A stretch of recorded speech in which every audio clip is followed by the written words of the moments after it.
Hello, मेरा नाम स्वीटी है। मेरे चैनल का नाम अंश कॉमर्स टेक है।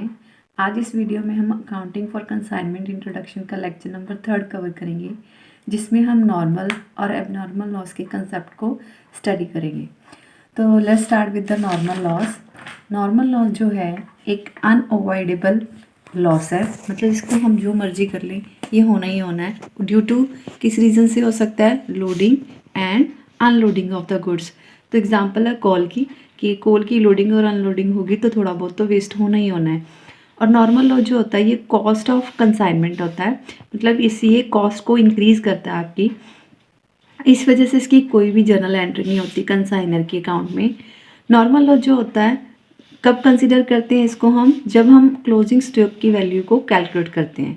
तो ये क्या है, सारा कुछ मैंने इसको एक एग्जांपल के थ्रू भी समझाया आपको। The M coal company consign to M से लिमिटेड 200 टन्स ऑफ द कोल।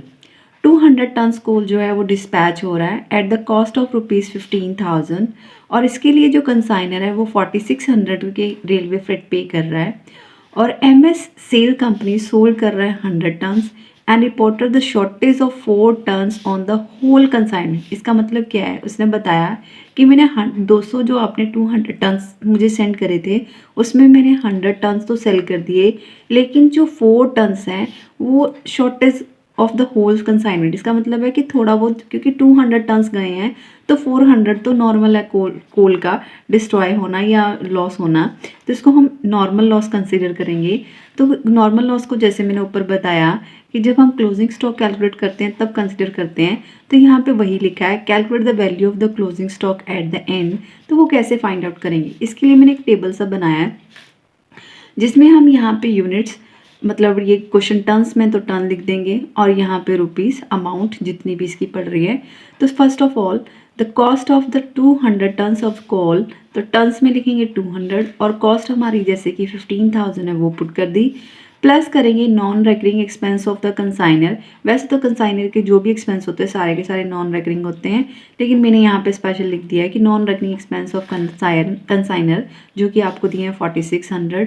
तो यहाँ पे याद रखना कि टन्स तो 200 ही है, उनको सेंड करने के लिए एक्स्ट्रा कॉस्ट पड़ी है, तो इसलिए 200 टन्स की वैल्यू वही रहेगी और यूनिट मतलब वही रहेंगे, लेकिन जो आपकी कॉस्ट है वो 15,000 से इंक्रीज होकर 19,600 पड़ गई है। अब इसमें से नॉर्मल लॉस पहले लेस हुआ, तो लेस हुआ नॉर्मल लॉस फॉर यूनिट्स का, तो टोटल कॉस्ट 196 टन्स की 196 आई, तो इसको बोलते हैं increasing cost of the consignment. तो कैसे हुआ? क्योंकि आपको 200 टन्स का 19,600 पड़ा था, लेकिन कंसाइनी के पास पहुंच के ये 196 का भी आपको 19,600 रुपीज़ ही पड़ रहे हैं। तो लेस कर, इसके बाद हम लेस करेंगे units sold by the consignee. तो उसने बताया था जैसे कि ऊपर हमें क्वेश्चन में कि उसने 100 टन सोल्ड कर दिए, तो रिमेनिंग अनसोल्ड स्टॉक उसके पास कितना है? 96 टन्स का। तो उसकी वैल्यू कैसे कैलकुलेट करते हैं? तो valuation of unsold stock 19,000 total cost of the 196 units, 19,600 जो है टोटल कॉस्ट है 196 यूनिट्स की, तो पर यूनिट कितना आया और मल्टीप्लाई करेंगे अनसोल्ड स्टॉक 96 यूनिट, तो टोटल आपकी रुपीज़ आई है वैल्यू की क्लोजिंग स्टॉक की 9600 रुपीज़। तो हम ये भी दोबारा से मैं बता देती हूँ आपकी 19,600 ये वाला है जिसको हम बोलेंगे टोटल कॉस्ट ऑफ 196 यूनिट्स। तो टोटल या रिमेनिंग कॉस्ट जो हमारे सॉरी लॉस के बाद जितने भी यूनिट्स बचे हैं उनकी कॉस्ट कितनी पड़ी है, ये भी बोल सकते हैं कि लॉस के नॉर्मल लॉस के बाद कितने यूनिट्स बचे हैं उनकी कितनी कॉस्ट पड़ी है। तो 19,600 divide by after normal loss units बचे हैं हमारे पास 196 इंटू 96, देन आपका जो valuation of a closing stock वो 9600 आएगा।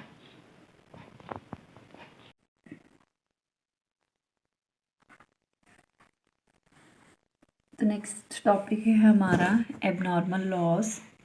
तो एबनॉर्मल लॉस के ये हमारे नोट्स हैं,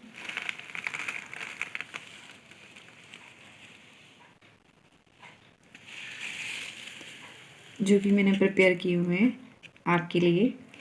तो एबनॉर्मल लॉस जो है वो नॉर्मल से बिल्कुल ही ऑपोजिट होता है। एबनॉर्मल लॉस जो है उसको हम अवॉइड कर सकते हैं। दूसरा, ये नेचर ऑफ द गुड्स की वजह से नहीं होता, ये हमारी नेग्लिजेंसी या किसी थेफ्ट या फायर की वजह से हो सकता है। और सबसे बड़ी बात है कि एबनॉर्मल लॉस इंश्योर्ड हो सकता है, मतलब हम इसकी इंश्योरेंस करवा सकते हैं। इफ़ बैड लक हमारा है कि रास्ते में जाते या गोडाउन में कोई फायर या अगड़ हो जाती है, एक्सीडेंट हो जाता है, तो उस वजह से गुड्स लॉस्ट हो जाती हैं, तो हम उनकी इंश्योरेंस करवा सकते हैं। और मेन इंपॉर्टेंट है यहाँ पे कि जब भी आपने एबनॉर्मल लॉस कैलकुलेट करना है, उसको हमेशा कॉस्ट प्राइस पे कैलकुलेट करना है, क्योंकि क्वेश्चन हो सकता है आपको इनवॉइस प्राइस पे भी गिवन हो, तो आपने इनवॉइस प्राइस नहीं लेना है। मैं बार बार बता रही हूँ, इनवॉइस प्राइस नहीं लेना है, हमें कॉस्ट प्राइस पे एबनॉर्मल लॉस कंसिडर करना है। तो यहाँ पे मैंने एक एग्जांपल से जो एबनॉर्मल लॉस है उसको कैलकुलेट करके सिखाया है। Number of the goods Saint on the consignment 100 units, तो जितनी गुड्स भेजी हैं उनकी यूनिट्स हैं 100, और इनवॉइस प्राइस है 250 पर यूनिट्स, और कॉस्ट प्राइस है 200 पर यूनिट्स।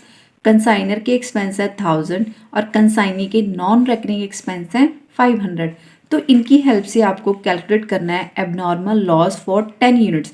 अगर 10 यूनिट रास्ते में या गोडाउन में ख़राब होती हैं तो उनकी कॉस्ट कैसे फाइंड आउट करेंगे in case of the abnormal loss. तो यहाँ पे मैंने इनको दो केसेस में डिवाइड किया है। एक है abnormal loss arise during transit. During transit मतलब जब ए ने गुड्स या कंसाइनर ने गुड्स बी को भेजी हैं, कंसाइनी को भेजी हैं, तो रास्ते में ही बी के पास पहुंचने से पहले ही गुड्स में लॉस हो गया। और दूसरा केस है कि गोडाउन में कंसाइनी के पास लॉस हुआ, मतलब कंसाइनी ने गुड्स रिसीव कर ली और जब गुड्स उनके शॉप में थी या गोडाउन में थी तब जाके लॉस हुआ।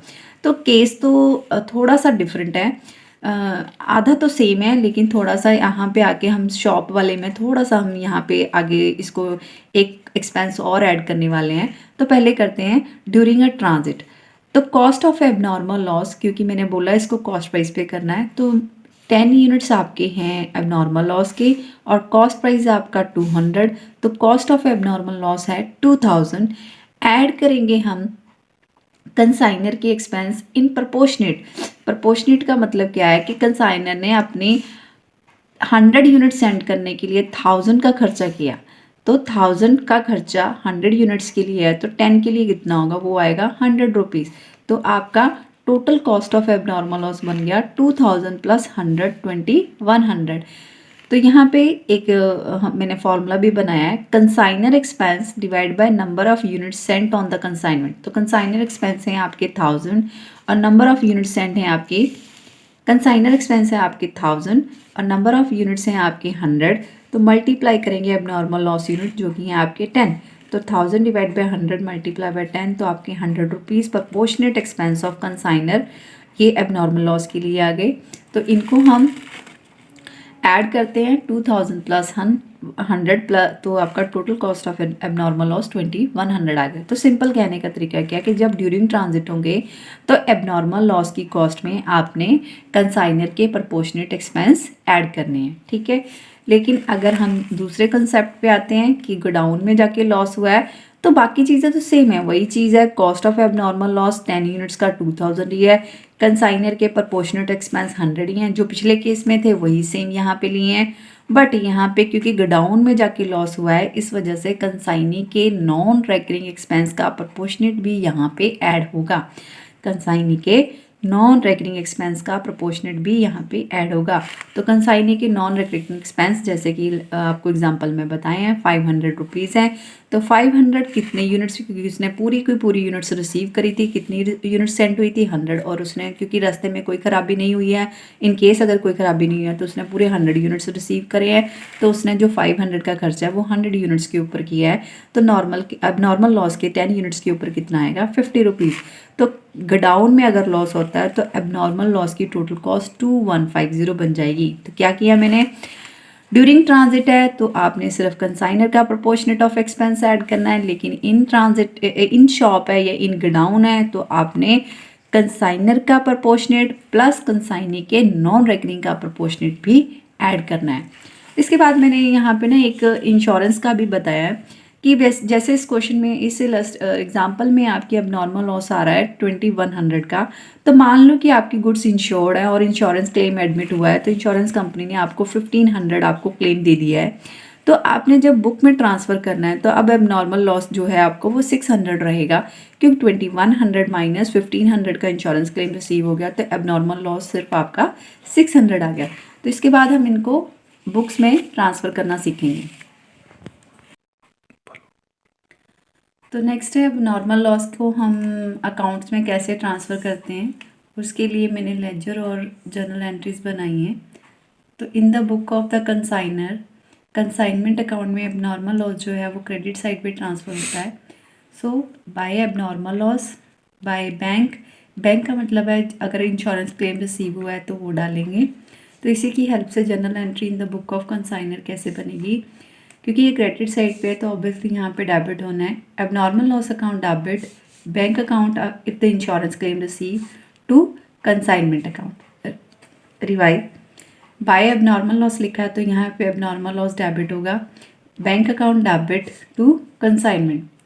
यहाँ तक तो क्वेश्चन सिंपल है कि आपको सिर्फ एबनॉर्मल लॉस और इंश्योरेंस क्लेम दिया है, लेकिन इन केस आपको क्वेश्चन में एबनॉर्मल लॉस की डैमेज गुड्स हुई हैं जो वो सोल्ड भी हो रही हैं, उसके ऊपर कमीशन भी मिल रही है और वो रिकवर भी कर रही हैं, इंश्योरेंस क्लेम भी उनको मिल रहा है, तो हम उस केस में एक्सीडेंटल लॉस अकाउंट या जिसको एबनॉर्मल लॉस अकाउंट भी बोलते हैं वो प्रिपेयर करना पड़ता है। तो यहाँ पे मैंने यही बनाया है एक्सीडेंटल लॉस अकाउंट। तो यहाँ से क्योंकि कंसाइनमेंट अकाउंट में एबनॉर्मल लॉस को बाय एबनॉर्मल लॉस लिखा है तो यहीं से ये ट्रांसफ़र होके कंसाइनमेंट टू कंसाइनमेंट अकाउंट यहाँ पे ट्रांसफ़र हो जाएगा। कंसाइनमेंट अकाउंट से ट्रांसफ़र होकर एबनॉर्मल लॉस में ये टू कंसाइनमेंट अकाउंट करके आ जाएगा। तो लिखा भी हुआ है abnormal loss transferred from the consignment account. तो यहाँ पे जब मैंने ऊपर बैंक इंश्योरेंस क्लेम डाला, अब यहाँ पे नहीं डलेगा, वो आपका एबनॉर्मल लॉस में ही आएगा, क्योंकि क्लेम अगर लॉस यहाँ पे है तो ऑब्वियसली उसका क्लेम क्रेडिट साइड पे आएगा। तो by bank insurance claim received, और बाय साइड पे अगर कंसाइनी ने डैमेज गुड्स को सोल्ड किया है तो bye consignee account cell of the damage goods. अगर कंसाइनी को इसके ऊपर कमीशन भी मिल रही है, क्योंकि कई क्वेश्चन में लिखा है कि डैमेज गुड्स सोल्ड होती है तो उसके ऊपर कंसाइनी को कमीशन भी रिसीव करेगा वो, तो वही कमीशन आपकी टू साइड पे आ जाएगी, टू कंसाइनी अकाउंट डेबिट। तो इसके लिए commission earned on the damage for the sales, तो यहाँ पे आपके डेबिट साइड पे शो हो जाएगी। तो इन सबको अगर हम बैलेंस करेंगे तो बैलेंस की फिगर एबनॉर्मल लॉस में आएगी। The by abnormal loss transfer to P&L, मतलब आपने एबनॉर्मल लॉस की जो बैलेंसिंग फिगर है उसको P&L अकाउंट में ट्रांसफ़र करना है, ये आपकी बैलेंसिंग फिगर है। रिपीट, एक्सीडेंटल लॉस अकाउंट में आपने एबनॉर्मल लॉस को ट्रांसफ़र किया कंसाइनमेंट अकाउंट से, और आपने यहाँ पे जितना लॉस हुआ, जितनी उसकी इंश्योरेंस रिकवरी हुई बाय साइड पे, अगर कोई लॉस कोई डैमेज गुड्स सोल्ड हो जाती हैं तो बाय कंसाइनी करके डालेंगे यहाँ पे क्रेडिट साइड पे, और अगर कंसाइनी को इसके ऊपर हमें कोई कमीशन देनी पड़ती है तो वो आपकी डेबिट साइड पे आ जाएगी।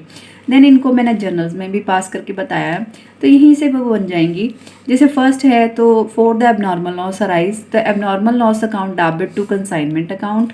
दूसरी एंट्री है for the amount of claim admitted by the insurance company, तो वो यहीं से एंट्री ट्रांसफ़र कर देंगे बैंक अकाउंट डेबिट